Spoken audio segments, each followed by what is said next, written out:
नमस्कार दोस्तों, स्वागत है आपका विक्रम शॉर्ट हैंड कॉलेज में। आज हम सीखने जा रहे हैं chapter third, intervening vowels and position. इस अध्याय में आप जानेंगे कि शब्दों के बीच आने वाले स्वरों इंटरवेनिंग वॉवेल्स को शॉर्ट हैंड में किस प्रकार प्रेजेंट किया जाता है, यानी कि दर्शाया जाता है, और किसी शब्द की सही पोजीशन का चयन क्यों महत्वपूर्ण होता है। यह अध्याय आपकी एक्यूरेसी, रीडिंग एबिलिटी और राइटिंग स्पीड को बेहतर बनाने में बहुत महत्वपूर्ण भूमिका निभाता है।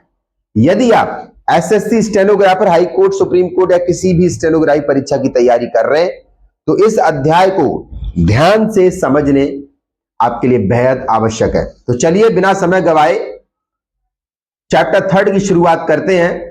जैसा कि आप देख रहे हैं, हमने नोटबुक पर एक स्ट्रक्चर तैयार किया है, chapter third, intervening vowels and position, right. इसमें हमने 4 साउंड्स को लिया हुआ है। ध्यान रखें, 4 साउंड्स पर ही हमारी इंटरवेनिंग सिचुएशन लगती है। अब इंटरवेनिंग सिचुएशन होती क्या है, ये हम साधारण और आसान सरल भाषा में समझते हैं। मतलब थर्ड प्लेस का वॉवेल साउंड जब 2 कॉन्सोनेंट के बीच में प्रेजेंट होता है तो हम पहली वाली रेखा को छोड़ देते हैं और सेकंड वाली रेखा के थर्ड पोजीशन को हम वॉवेल में प्रेजेंट करते हैं। आप इस चीज को अपने शॉर्टहैंड की बुक में भी देख करके आप पता लगा लेंगे कि इस चैप्टर का मोटिव क्या है। और ये आपका पेज नंबर ईशाक पिटमैन बुक में 14 नंबर पेज नंबर है, ठीक है। आप उसमें जाएंगे, आप देखेंगे इंटरवेनिंग वॉवेल्स एंड पोजीशंस में ओनली 4 मतलब वॉवेल्स का जो भी थर्ड प्लेस के वॉवेल्स हैं उनको कैसे प्रेजेंट करते हैं। हमने यहाँ पर वी इज टू गुड जो कि हमारे थर्ड प्लेस के वॉवेल साउंड्स हैं, और हमने यहाँ लिखा भी है कि थ्रू द लाइन आउटलाइंस बनती है। मतलब जब किसी इंग्लिश के वर्ड में इन चारों में से कोई एक साउंड्स आ जाएगा तो हमारी आउटलाइंस थ्रू द लाइन बनेगी, ठीक है। इतना ध्यान रखना है। हमने आगे एग्जाम्पल लिया हुआ है।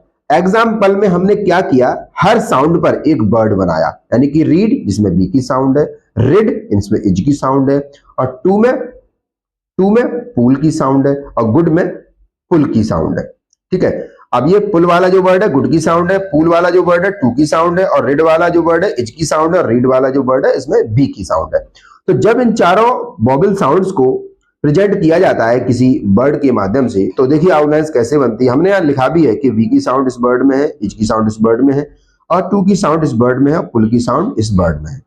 तो हमेशा ध्यान रखें, बहुत सावधानी पूर्वक से हमारे साथ आउटलाइन बनानी है, तो थ्रू द लाइन बनाना है। तो पहला आउटलाइन ये रीड है, ठीक है, राइट, रीड थ्रू द।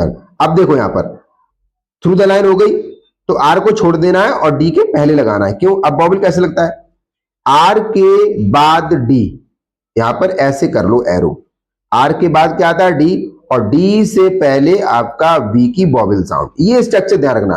तो ऐसे ही हम आर के बाद हमारा डी का स्टॉप, ओके, और डी के बाद डी से पहले हमारा वी की स्ट्रोक, वी का वॉवेल प्लेसेस, ठीक है, ये ध्यान रखना।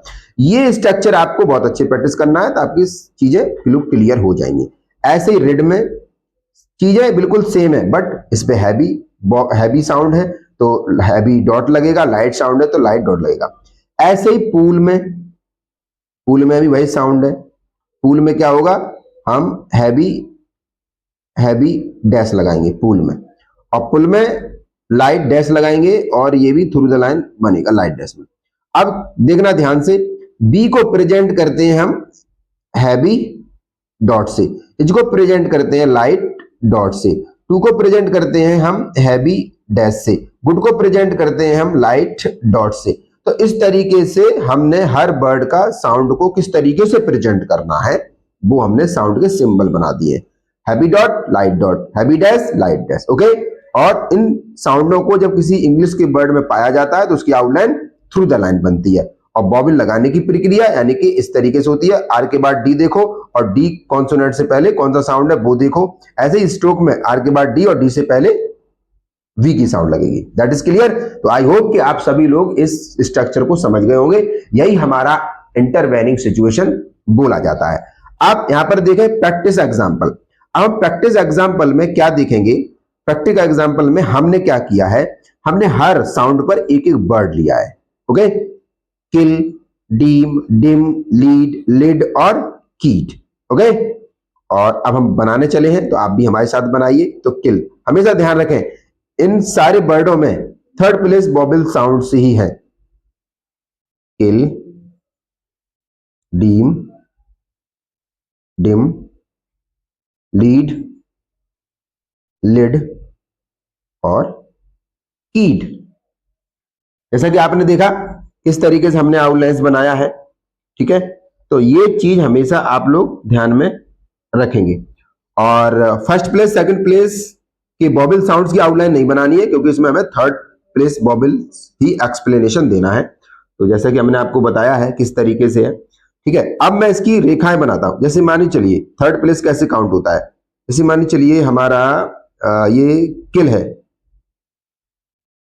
ठीक है, किल हमने, तो 1 2 1 2 बिफोर में भी और आफ्टर में भी काउंट होता है प्लेस, और जो थर्ड प्लेस होगा वो यहां पर काउंट होगा। ओके, तो आप देख पा रहे हैं। ऐसे ही मानी चलिए हमने एग्जाम्पल के तौर पे हमने ये करना है डीम, सॉरी डिम, तो 1 2 और 3, 1 2 और 3, इस तरीके से हमें एक समझना है। अब मानी चलिए कोई अगर आउटलाइंस ऐसे आ जाती है, मानी चलिए आपकी आउटलाइंस आ जाती है मेकिंग, तो मे और किंग, ठीक है। तो मेकिंग में आपको पता ही है किस तरीके से बनना है। तो ये हमारा मेकिंग में मे और ए और का और फिर एनजी, ये हमारा आईएनजी का स्ट्रोक है। तो देखो तीनों स्ट्रोक इस तरीके से हमारे बनेंगे अगर मेकिंग की सिचुएशन आती है। इस पर भी हम अध्याय में आपको बातचीत करूंगा, बट इस वाले एग्जाम्पल के तौर पे हम बस इतना समझ सकते हैं कि कैसे हम थर्ड प्लेस वोवेल साउंड को प्रेजेंट करेंगे, ठीक है। साइड में हमने स्क्रीनशॉट भी लगा के रखा हुआ है, तो साइड स्क्रीनशॉट में आपको साफ साफ दिख जाएगा कि किस तरीके से हम स्ट्रोक्स की प्लेस काउंटिंग करते हैं, ठीक है।